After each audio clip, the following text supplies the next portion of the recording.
This is a semi-abstract, simple little exercise that doesn't take too long. I really enjoyed using the yellow dandelions with the plum slate behind, which was there in my garden. So there's only the mixing of 3 colours, so let's have a go.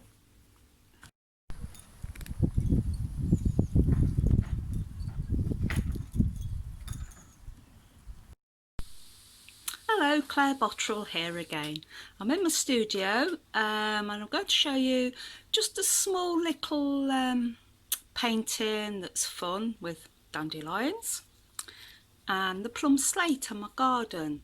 And there was dandelions in front of the plum slate and I thought, well, how lovely, that's like the complementary colours against each other. And it's nice to have had fun with coloured wax crayons and the cling film to produce the angular patterns within the plum slate. So I shall carry on and show you how to do it. I hope you enjoy.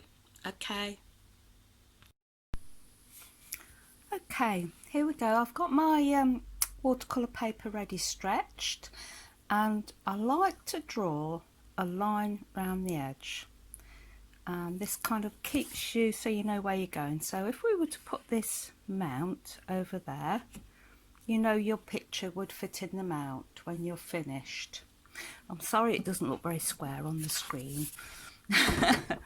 Anyway, as you can see from the photo I showed you earlier, I did the example of the dandelion in front of the plum slate, and here's a dandelion I've gathered,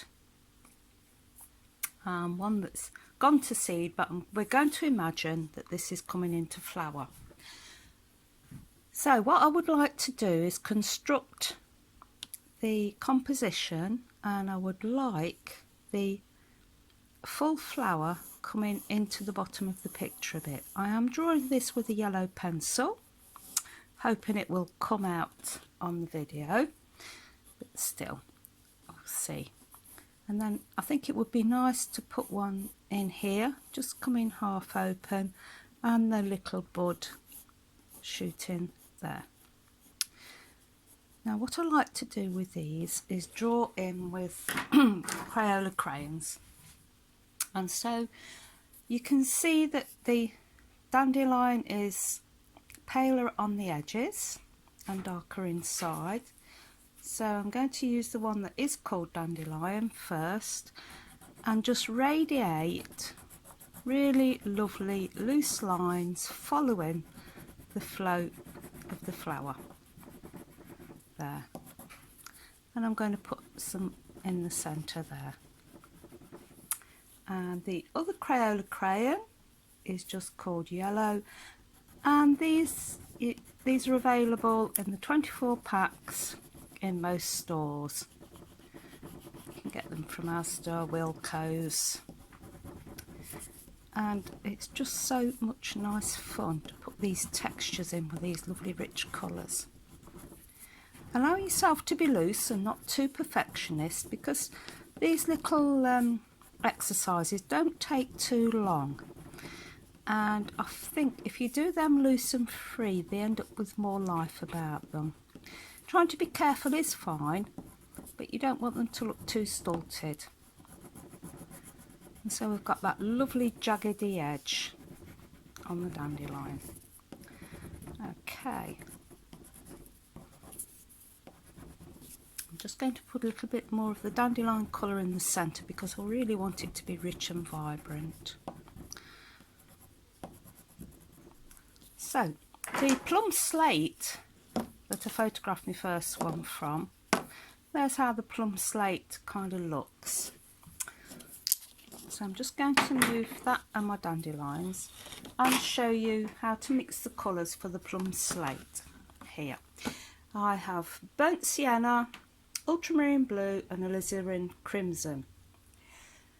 Now for these sort of exercises where we will be using cling film, we do need quite a volume of paint. This is very often where people go wrong. What I tend to do is these little jam pots that you get when you have scone and cream. I save these, and if you have that about half full or a third full, you've got enough paint for this size picture. And if you don't need it all, you just put the lid on and keep it till the next time. So you're not wasting paint, but you're not going to worry about running out of what you need. Okay, so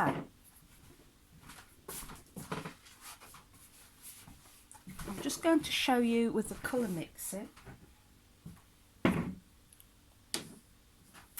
I'm using a number 12 Pro Art Polar white nylon brush. They're very good value for money. They have a lovely point, and when the points do wear off, I use them for mixing washes. So I'm just going to mix some ultramarine blue, fairly powerful, and then add a tiny bit of alizarin crimson. So I've got a nice dark purpley colour there. Right, I'm going to mix another pan of the blue.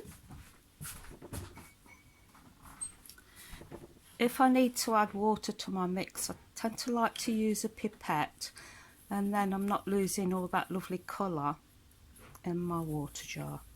Okay, to this one I'm going to add a little bit of burnt sienna, which will make it a bit more drab.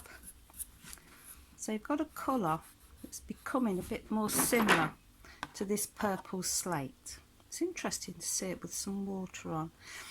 For this reason, the slate may look a little drab, but I think for our painting, as it's going to be a little bit abstract with the cling film, we'll have a few nice rich colours mixed in.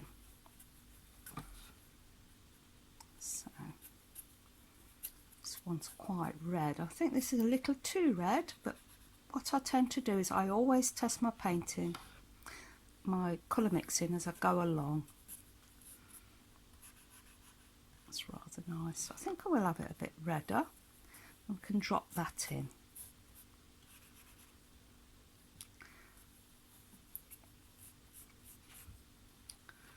Okay, let's mix some more paint. So we know we've got plenty of paint to use.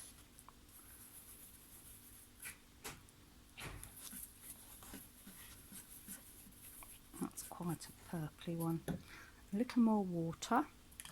You can see that I'm using the paint fairly intensely mixed. Want these nice rich colours. I'm just going back to the blue. And I do have some ultramarine mixed up, as you saw in the jam jar. So I know I've got absolutely plenty of liquid to put onto this painting. Okay, what I'm going to do now is prepare a piece of cling film. I'm going to rip a piece off.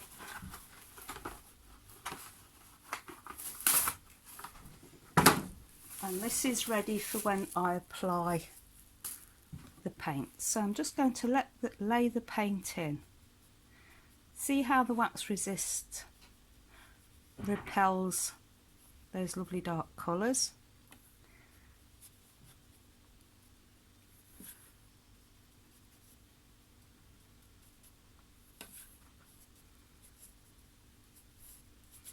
You see, having this line around the outside gives you a bit of a guide on where to finish your painting.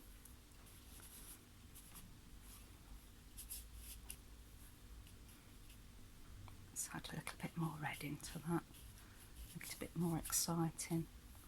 As you can see, there's a lot of strong colour.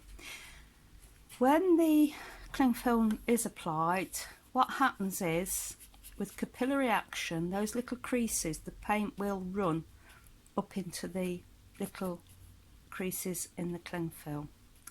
So we've got a bit of red coming in there. Burnt sienna's made it not quite so purple down there. Just mix a bit more in.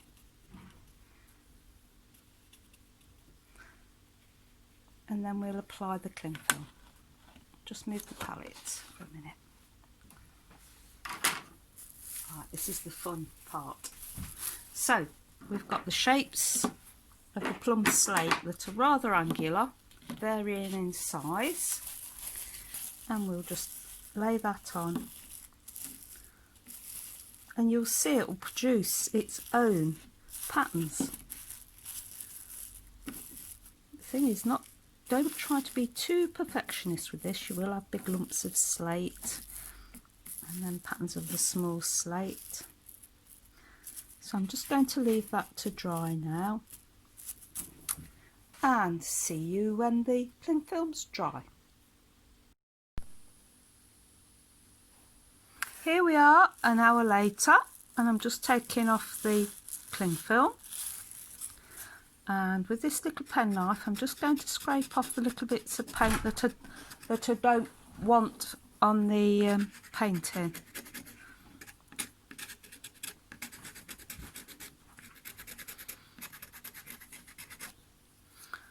And just scrape off as much as you need